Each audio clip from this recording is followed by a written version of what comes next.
Bismillahirrahmanirrahim. Assalamualaikum warahmatullahi wabarakatuh. Berjumpa kembali dengan saya Moza dari Moza Trans atau Moza Group Official.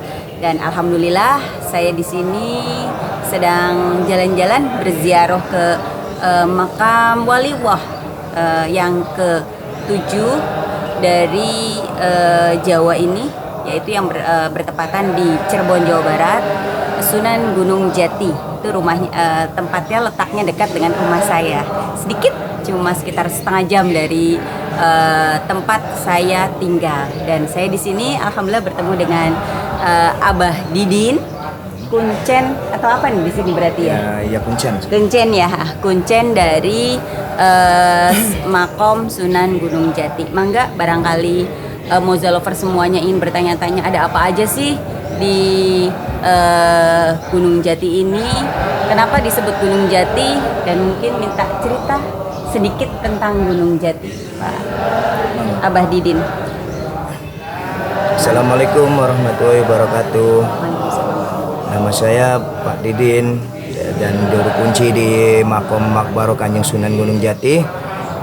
Saya di sini sebagai juru kunci abdi atau abdi dalam di tempat Makbaro Kanjeng Sunan Gunung Jati. Dan kesempatan hari ini kita akan memperkenalkan atau mengingat kembali pada masa dahulu para wali Allah, khususnya Kanjeng Sunan Gunung Jati yang terletak di Cirebon atau di Jalan Raya Sunan Gunung Jati di Desa Astana, yang berketepatan ini pas langsung ke pintu utama Makbaro Kanjeng Sunan Gunung Jati. Dan Kanjeng Sunan Gunung Jati sendiri ini, beliau ini keturunan wali yang ke-9, yang terakhir dari para wali 9. Dan beliau ini ceritanya panjang.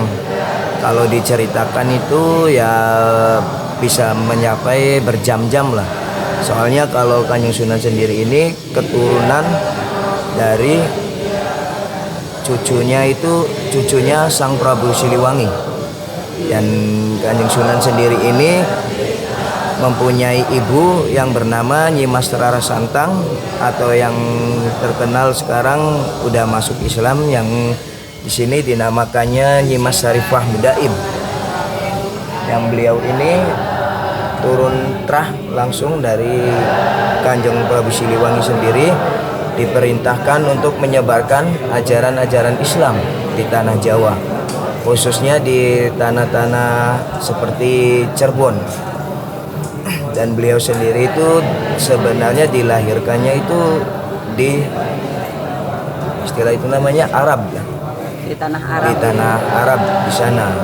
Dan bapak beliau sendiri, orang tua laki-laki Kanjeng Sunan itu langsung keturunan dari Kanjeng Nabi Muhammad juga di sana, yang bernama itu Syekh Abdullah, nama bapaknya.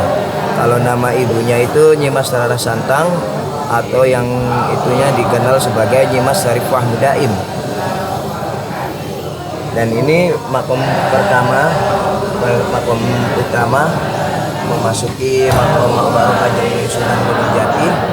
Tempatnya di sini para khusus dari para peziarah ini cukup di depan pintu ini aja, nggak bisa masuk langsung ke dalam makbarohnya. Kalau langsung yang ke Makbaro Kanjeng Sunan itu khusus langsung dari keluarga keraton sendiri. Kalau untuk orang-orang umum seperti orang ziarah yang umum cukup di depan pintu ini aja, nggak bisa masuk langsung ke dalam. Yuk, ayo guys, kita terus melihat situs yang ada di Sunan Gunung Jati dan bagaimana ceritanya. Ayo ikut dengan saya. Come on Moza lovers.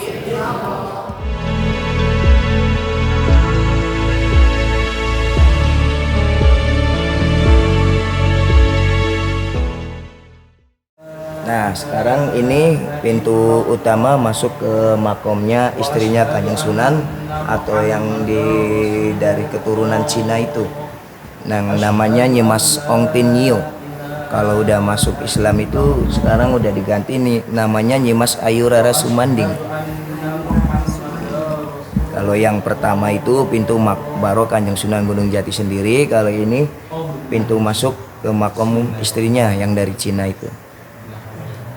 Seperti ya kayak guci-guci ini dan ini, terus keramik-keramik yang ini bawaan dari istrinya Kanjeng Sunan yang dari Cina juga. Bawaan dari sana. Kalau ini ada ini apa nih? Kalau ini sendiri, kalau ada ini berarti di sini juga bukan yang beragama Islam juga. Yang beda agama juga tetap banyak yang jarak ke sini. Ada yang khusus dari Konghucunya mungkin ya? Yang dari Konghucunya. Yang beliau itu mengerti silsilah dari istrinya Kanjeng Sunan sendiri. Dan dia akan nyalakan lilin atau seperti kayak dupa itu. Hiu. Dan itu memiliki keturunan nggak? Kalau itu memiliki Nyimas Nyimas Ongtin sendiri itu memiliki keturunan. Namanya Arya Kemuning. Arya Kemuning. Yang sekarang masih itu ada nggak? Udah meninggal juga. Jadi keturunan istri dari Kanjeng Sunan sendiri yang dari Cina ini, yang ceritanya itu yang waktu Kanjeng Sunan hijrah ke tanah Cina, di sana itu Nyimas Ongtin di perutnya itu dimasukkan bokor. Bokor itu kalau enggak ini kayak ini, bokor kuningan ini. Kucing. Kendi. Jadi istilah itunya kayak tempat nampan buah aja. Oh, nampan buah. Ya mangkuk yang berbentuk. Supaya apa ditaruh di perutnya? Jadi di sana itu orang tua istri dari Kanjeng Sunan Nyimas Ongtin itu mau mengetes sampai ke segimananya Kanjeng Sunan. Jadi orang tuanya Nyimas Ongtin itu punya anak perempuan 2. Yang satu lagi hamil, yang satu nggak hamil. Dan mencoba mengecoh Kanjeng Sunan atau memilih di antara putri kami yang sedang hamil itu siapa. Sedangkan yang sedang hamil sendiri itu yang kakaknya. Kalau adiknya itu enggak sedang hamil tapi dia pakai bokor atau semacam kuningan dipasangin di dalam perutnya. Kanjeng Sunan tunjuk yang sedang hamil itu yang pakai bokor itu. Terus Kanjeng Sunan ditertawain, Kanjeng Sunan pergi keluar, nggak tahu lama kemudian Nyimas Ongtin itu jadi bayi beneran, hamil beneran. Itu jadi ceritanya.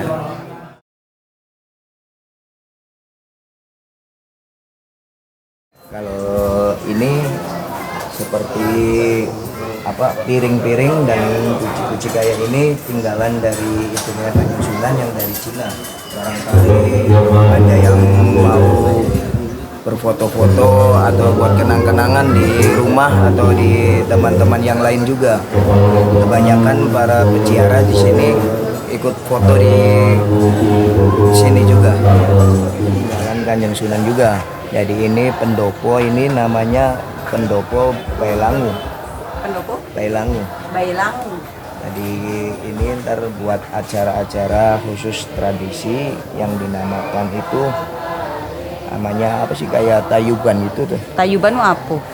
Yang istilah itunya kayak wayang kulit lah. Wayang kulit. Iya.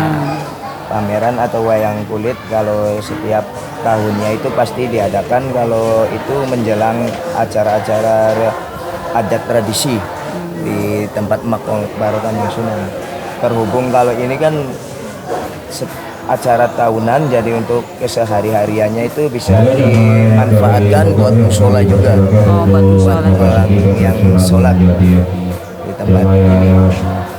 Ya, mana lagi? Kalau ini sendiri dinamakannya ini Mande Jajar.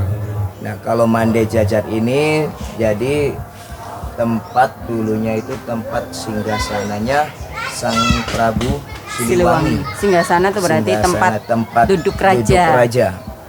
Jadi ini tempat duduk raja dihadiahkan kepada Pangeran Cakrabuana atau Raden Walang Sungsang.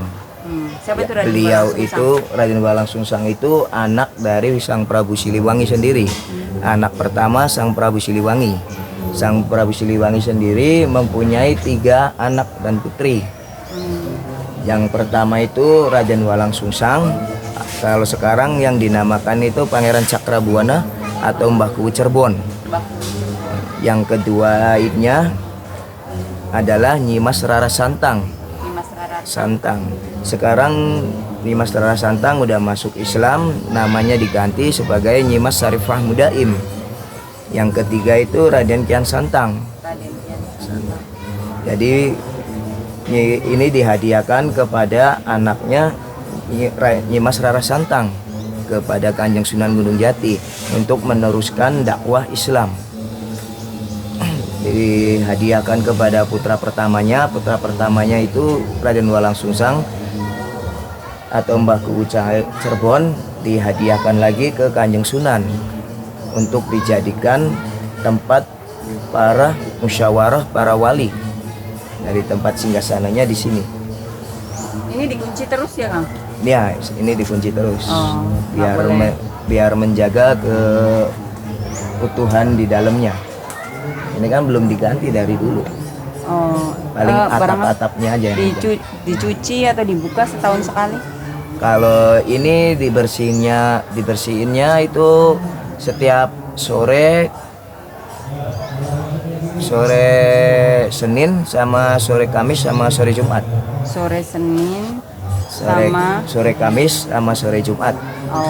Jadi ntar habis asar itu jam 5 ini dibuka, baru dibersihin di dalamnya. Dan yang bersihin hanya orang-orang tertentu Orang-orang saja? tertentu atau abdi dalam yang tugas di sini. Seperti Berarti juru termasuk- kunci. Seperti termasuk saya Mas juga. sendiri. Sebenarnya Mas sendiri nih udah pernah masuk belum di dalam? Udah. Udah. Terus Jadi- apa yang dirasakan di dalam? Ya kalau dirasakan di dalam sendiri ya beda-beda sih. Oh, beda-beda. Seperti apa? Bisa diungkapkan nggak kepada Moza Lovers? Ya bisa juga. Jadi di dalamnya itu auranya itu ya masih aura zaman dahulu. Mungkin yang beliau di sini ditempatkan di sini kan di dalamnya itu setiap pojok ruangan itu kan ada penghuninya. Jadi Di luar manusia di gitu luar ya. manusia. Dari ini kan yang menunggu pendopo ini kan yang dinamakan itu Pangeran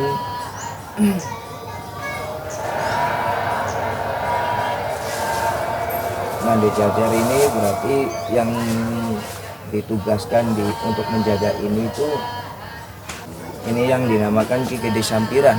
Gede Sampiran. Tadi izin dulu ya. Izin. Terima kasih. Ayo. Come on Moza Lovers, kita jalan ke tempat berikutnya. Come on.